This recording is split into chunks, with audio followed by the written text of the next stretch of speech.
Hello. Magandang araw at magandang buhay. At panibagong vlog na naman si Bonsai Stanglong po.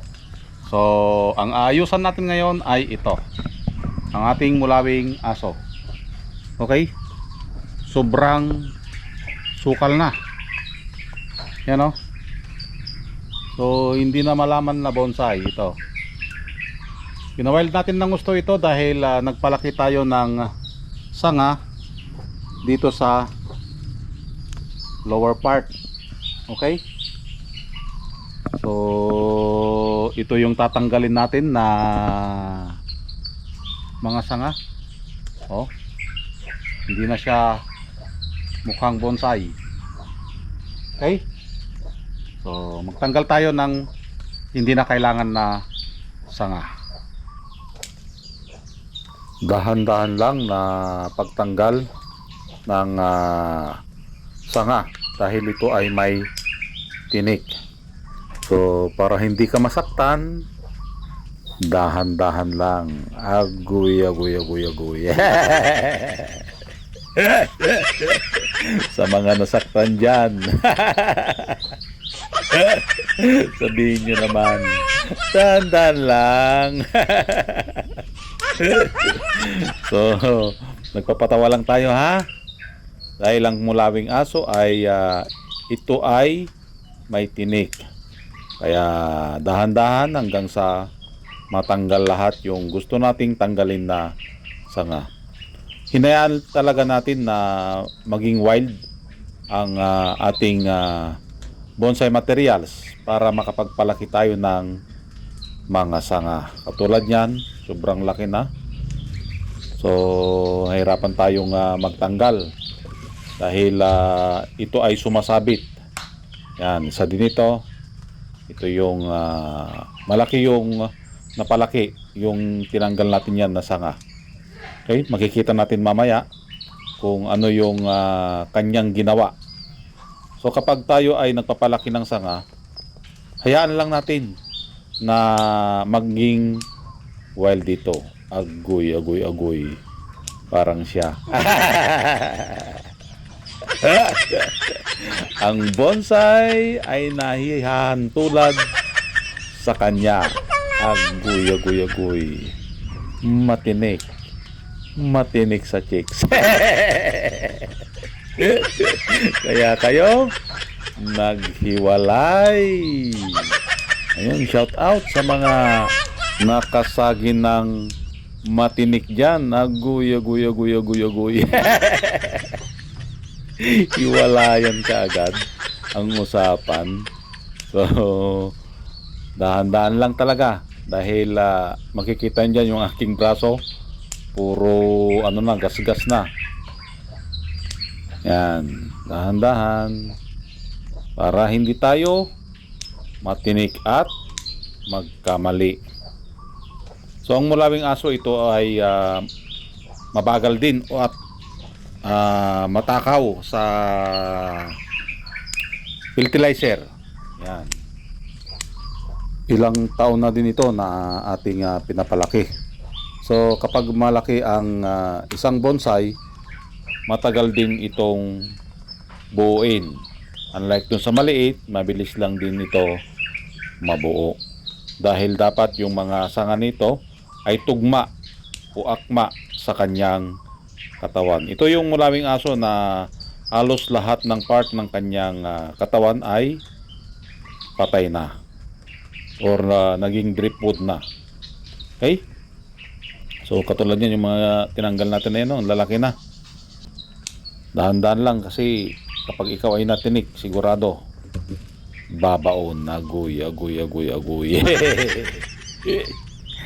So kapag walang libangan si Bonsai Stanglong po at walang bonsai, boring ang kanyang buhay. So kailangan si Bonsai Stanglong po araw-araw na naghihimas ng sanga. Agoy. At higit sa lahat, nagdidilig, umaagos hanggang floor. At malapit na tayong matapos dito. Pagkatapos nating magupitan o matanggalan yung mga hindi na kailangan na sanga, ito naman ay ating kakalbuhin. Okay? Para magpanibago ulit ang kanyang mga dahon. Yan, gupit-gupit hanggang sa matanggal lahat ng hindi na kailangan na sanga. After natin magupitan, ito naman ay ating kakalbuhin. Okay? Para magpanibago ang kanyang dahon. At the same time, ito yung dahilan din para tubuan ng mas maraming sanga. Sumiksik ang kanyang mga sanga. Yan. Tanggal. Kailangan ng jungot-jungutin. Jungot-jungutin. Kailangan ng sabunutan. Yan. Kaya kung gusto mong mabilis magtanggal ng dahon, alalahanin mo yung mapait mong nakaraan. Agoy. Ano daw? Ayan, tanggal lahat. So, yung mga tinik dyan, may mga ilan-ilan lang na may tinik. So, madali na lang yon. Yan, kalbo na siya ulit. At after nating makalbo, ito naman ay ating i-unwire. Tanggalin yung mga bumaon na wire. Dahil nga sa pagpapalaki natin, hinayaan nating nag-wild. So, malamang ang mga wire nito ay bumaon na. Agoy. Buti pa ang bonsai na baonan. Yung kakilala ko, hindi ko alam kung nabaonan na. Wala pa bang baon? Ang bonsai, baon na baon ang kanyang wire. So ipapakita natin mamaya kung ano ang nangyari sa kanyang pinaka main branch. Dahil ito ay pinawild natin ng gusto.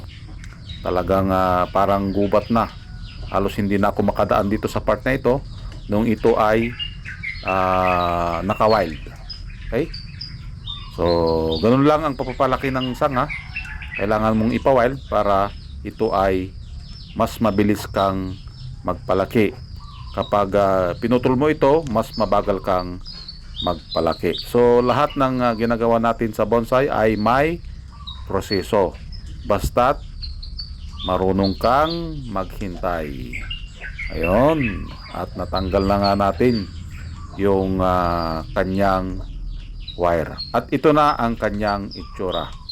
So, kung mapapansin nyo, yan yung mga dinaanan ng wire. Yan. Sugat yan na iniwan. Agoy. Parang siya. Nasugatan ng iyong puso nung iniwan ka. So lahat ng mga sanga nito ay may lamat ng wire. So antayin na lang ulit natin ito na magkadahon at i-update natin kung ano yung kanyang pagbabago. Okay? So hindi muna natin iwa-wire ito. Hayaan muna natin na maghilom yung sugat na iniwan ng wire. Okay? So maraming salamat. Hanggang sa muli. Bye-bye.